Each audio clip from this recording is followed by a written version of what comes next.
All right, next up, last one of the night, Joey Diaz, funniest man alive, part one. So if we like it, we'll do another one. Let's get it. I saw the guy twitching, but then Mike Runny came along. Mike Runny's like my brother. We had him call into the podcast. He told the story about throwing the hooker out of the car.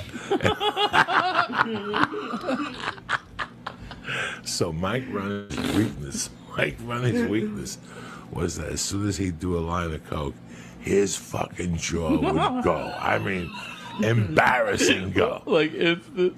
Like it was, and he tried to talk to me.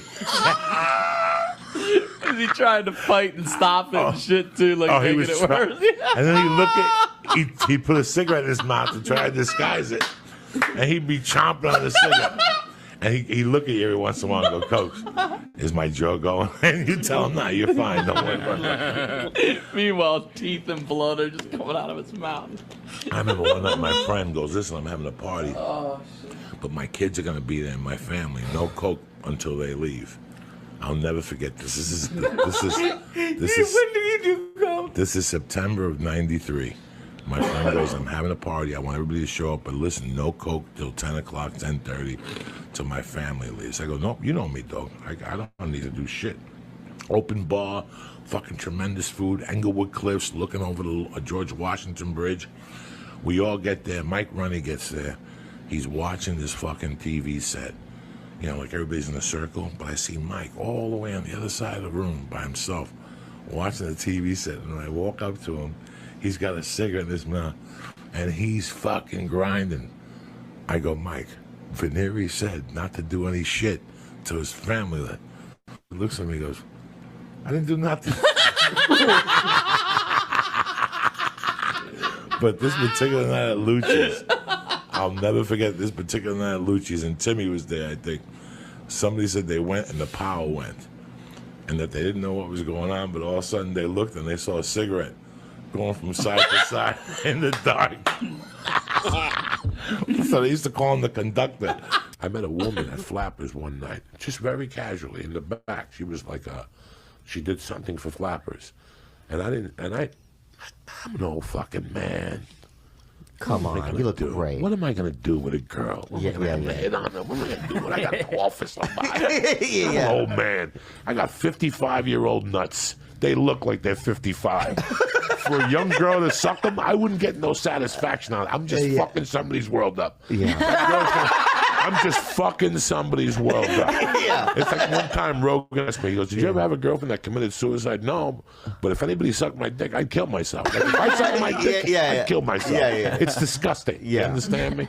It's just disgusting. Like, we've gone through comedy hell. Like, it's disgusting. And, you know, I fingered an Indian chick in Boise, Idaho one time on the dance floor. I was fingering her. She had a yeast infection. How can, I took my hand out and it was covered in yogurt. How the fuck does that happen? Do you know what I'm saying? I mean, how the fuck did you hear that fart? That was a good fart. Who farted? You did? Kombucha. And he told us about when he shit in his backyard and somebody thought a bear had come. I'll never forget. The lady, she would let her dogs out every day at 5, and then she would clean up. They were all French poodles. Yeah. So then I could see the dogs' asses high up in the air, were just reeling back from the shit. Like, what the fuck? She went like this. Shit. Joe Rogan, she looked at it, and she was 58, so she squinted at the shit up against the wall. But here's what's beautiful. I took a shit, and I put my back against the wall. So when you shit outside, it's not going to be a decent shit. Yeah. It's going to be like explosive. Like so when I got up, it looked like somebody got shot in the head. There was shit all behind me at the wall. So she's sitting there with her little French poodles and her little chihuahuas, and she's looking at the wall like, what the fuck happened there? And all of a sudden, she actually walks up close to it and squints and looks down on it and looks around and runs in the house. I'm watching all this. I can't breathe.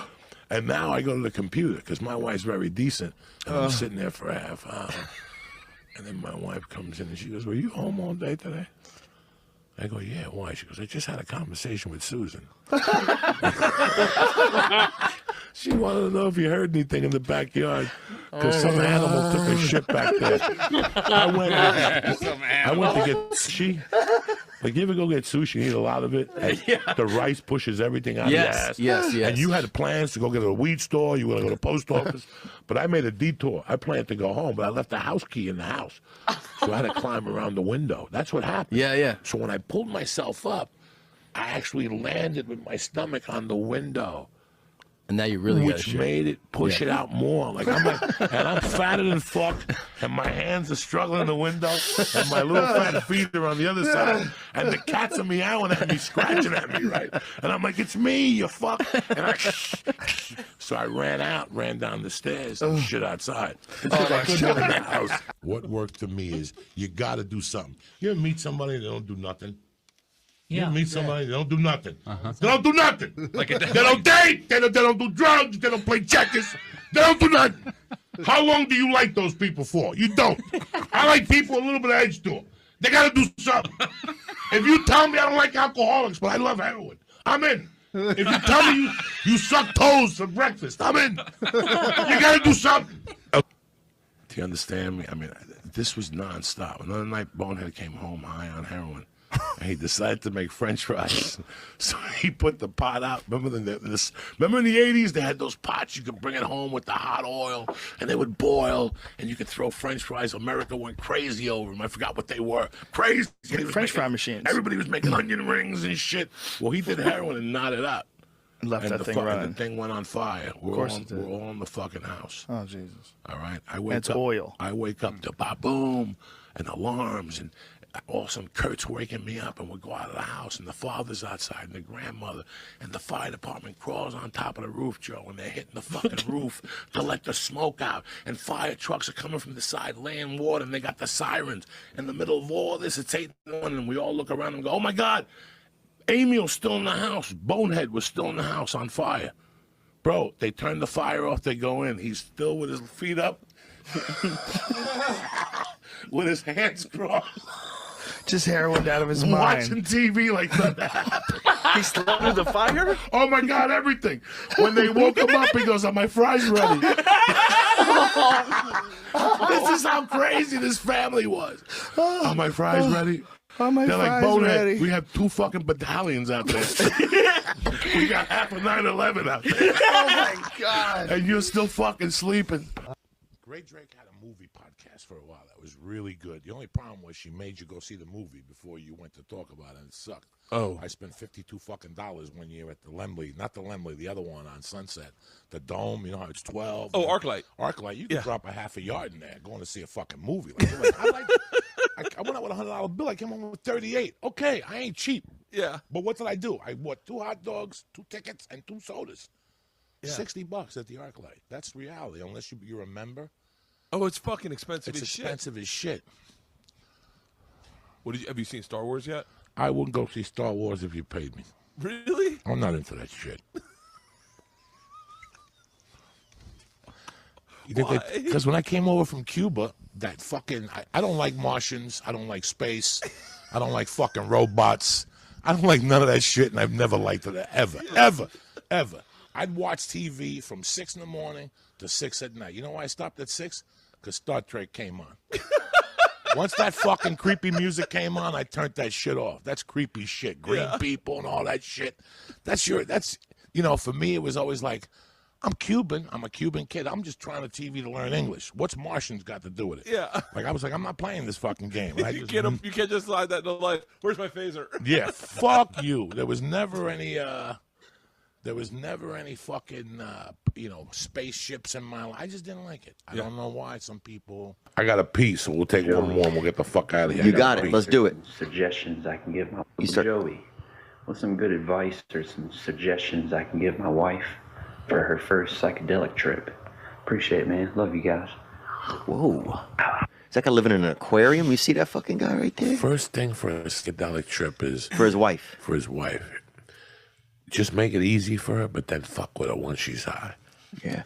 Oh, wait, I think you told me a story about this one time. Yeah, with my first wife in San Francisco in '85, we took some Grateful Dead ass and we went to a party. I was very nice to her. You said her stepdad was at the airport. I kept telling her, don't you have to pick your father up at the airport? And she's like, let's go. And then she'd go, what time is he coming in? I mean, I had this poor girl going. Then there was a poster of Bruce Lee on the wall. And I kept going, looking at Bruce Lee, going, "Don't say nothing to her. No, come on, bro. Don't say nothing to her. She can't handle it." Oh, come She on. would look at me like, "What's he saying? I don't know. No, don't listen to him." I put that girl. That's the girl that I wrote the letter to. I bet it is, Because I put her through death. Fucking take it off on a tangent and make it into a fantastical story. And I had these guys follow. Let me tell you what the real problem with Hollywood is. I had these guys follow me for 8 months. Yeah. CA guys. Yeah. Not agents, writers. Yeah. Comedy shows, I mean, you name it. Tapings, film tapings, open mics and receipt on Tuesday night. Anything I did, these guys showed up. We met 3 times a week.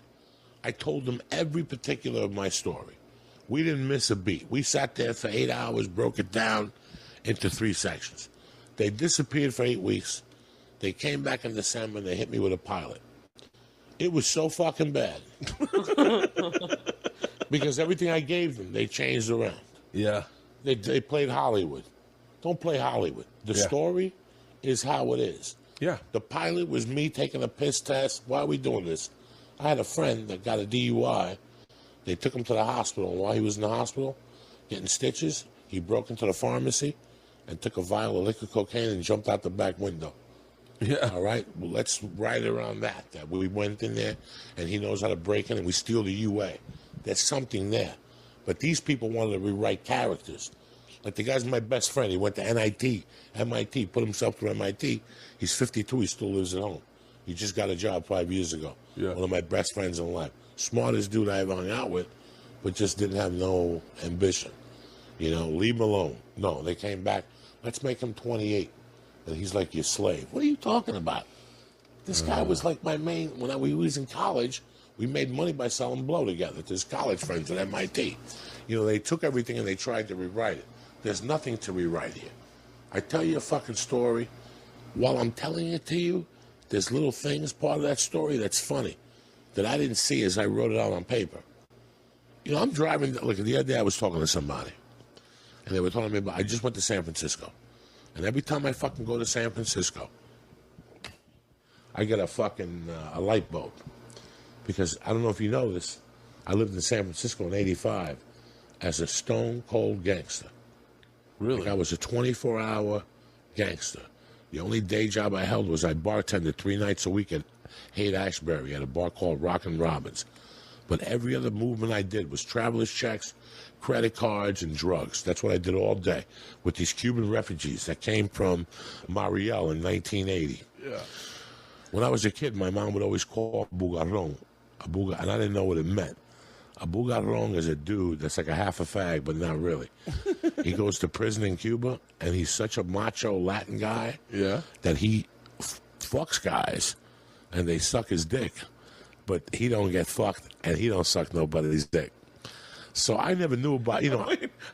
All right? I want that to be a T-shirt. So, bugarrón. We don't suck dick. We just get our dick sucked, right? So, I'm a total bugarrón. oh, you can't believe this shit.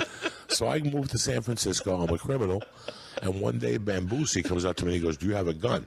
And I go, "Yeah." And he goes, "Do you want to bodyguard this dude for 3 days?" Yeah. And I go, "Sure." He goes, "He pays like $300-400 a day. Do you want to bodyguard him?" I go, "Yeah." I didn't know nothing about bodyguard, but I wanted to shoot people. Yeah. So this is going to be my quickest way of being a bodyguard. So I go to work the next day. I shake the guy's hand. He's a Cuban drug dealer. Married, kids, but he's a bugarrón. The people who help him sell drugs are 2 of his chicks that he just puts wigs on. They're guys. He just puts wigs on them in a dress, and he fills their fucking breasts with little cups, and they got dicks and like a day-old beard. But they make believe they're women. And he beats on them, and he fucks them, then he goes home to his wife, and they suck his dick, and they help him sell drugs. Yeah. I was telling these guys, you know, the first day, it was just really simple. I just had to stand on the corner and be a lookout. But the next day, he would beat those 2 women in broad daylight. Like if they made a mistake or something, he would just start smacking them, and they would go down, and he would kick them. The wig would fall off. He'd punch them in the face twice. You can't write this shit. Yeah. No writer has ever experienced a bugarrón because they don't know what this is. Yeah. And I know that gays today have a name for that. A guy that'll just come over, fuck you in the ass, and you suck his dick, but he don't want nothing else. He don't want no dick. There was a great comic Okay. All right, guys. That was that was a very interesting turn to the show, but thanks for sticking around. If anybody's still out there, you guys have a great night. See you guys in the next one.